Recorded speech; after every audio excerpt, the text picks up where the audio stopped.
Okay, fine. Well, first of all, what's your name? Chuck Burgess. Okay, Chuck. I was trying to get a hold of either Chuck Hickson or Calvin Parker to find out what happened to them. Well, you know, what they say happened as far as being taken aboard UFOs the other night. Well, now, I listened to the tape that they made for the police department when Captain Glenn Ryder and Sheriff Fred Diamond of the Jackson County Sheriff's Department, when they were trying to break their story. And I heard the tape that they made there, and from all appearances, something happened to them. You know, we all find this hard to believe, but something happened to them. Their description, their stories matched. They were interrogated separately and then left in a room together to discuss it, and it was all the same story all the time. And what happened, the Ingalls Shipyard is located south of Highway 90 on the Gulf here in Pascagoula. And these two gentlemen were fishing from the old Shaw Peters shipyard and off an old pier there at the shipyard, which is about a quarter of a mile south of Highway 90, which is one of the most heavily traveled highways in this part of the country. And about dark, which would have been about 7:30, this spacecraft, spaceship, whatever you want to call it, they saw it coming about 2 miles away. It had flashing blue lights. It was, our terminology would probably be silver or aluminum. It came down and hovered about 3 feet off the ground. Three creatures who were described as about 5 feet tall with big eyes, pointed ears, wrinkled skin, a pale-colored skin. They had claw-like arms and feet. Came out and they hovered or floated. They didn't walk. They kind of floated out. And the 45-year-old man, which is Hickson, stood there watching, and young Calvin Parker Jr., the teenager, fainted at this particular point. Hickson said one of the creatures made a buzzing sound, and the other two immediately picked up the Hickson and floated him into the spacecraft. And he says, to his knowledge, they brought Parker in also, but Parker had fainted or passed out or hysterical. Anyway, neither one of them knows what happened to Parker. But Hickson says they lay him out. Now, there's been conflicting stories on this, but I think news media has done it, because from the tape, their, I'll say, confession, or what they told the police department, they lay him out, not on a table. They just suspended him in midair with nothing to hold him up except that he was weightless. And they took this big eye-looking object and went over him. I guess you'd say like an X-ray, like you take an X-ray or take a picture of him.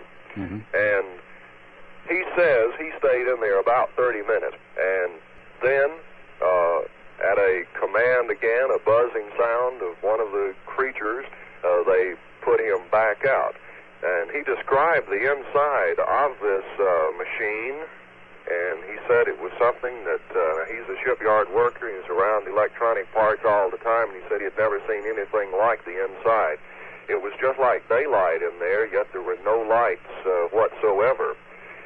Then they put him back out, and it kind of picked up again. And as according to eyewitnesses who saw an object floating through the sky with blue lights, it apparently headed east toward Mobile, Alabama, which is about 40 miles to the east of us. It passed over the Pinecrest subdivision, which is where I live. I didn't see it, but it passed over the Pinecrest subdivision, and 3 different people saw it. We've had reports of 7 or 8 other people who saw something. About 30 minutes before the incident supposedly happened to these 2 men, Van Cleve, a small community northwest of here, 3 gentlemen were driving in a car up there. One of them is a parole officer with the state penitentiary system, and 2 of his companions saw something about 30 minutes before this. And so if this did happen, and Sheriff Fred Diamond and Captain Glenn Ryder, Barney Mathis with the Sheriff's Department believe these men, they believe what they have been told, then apparently this spacecraft, or whatever you want to call it, came from the northwest down through the Van Cleve area into the Ingalls Shipyard complex, which is about a half mile from where this happened, and then across Pascagoula heading east toward Mobile. Now, it turned, the people who saw it in Pinecrest said it was moving east, moving forward, but it was turning in a circular clockwise movement as it moved, which would mean it was going over and over and over as it went, and the blue lights were coming out of the apparently two portholes that Hickson says he saw, and it was just turning around and around. Now, the two men were checked for radiation, and they were checked at Keesler Air Force Base in Biloxi for radiation, and the tests were negative.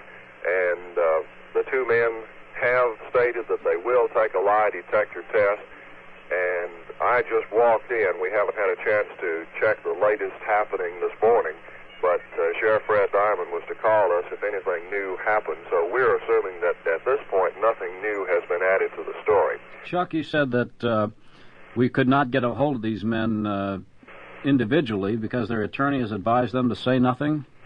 That's true. These gentlemen work for F.B. Walker Shipyard in Pascagoula, and the shipyard's attorney is representing, I'll give you his name. Well, that's okay. What about the, you said the Air Force is coming in, or what is happening now with them, do you know? No, I don't, because late yesterday afternoon we kind of wrapped it up for the night, and then this morning we haven't made that call to the Sheriff's Department yet to find out what is happening. But you had heard that the Air Force was sending in investigators from California or something?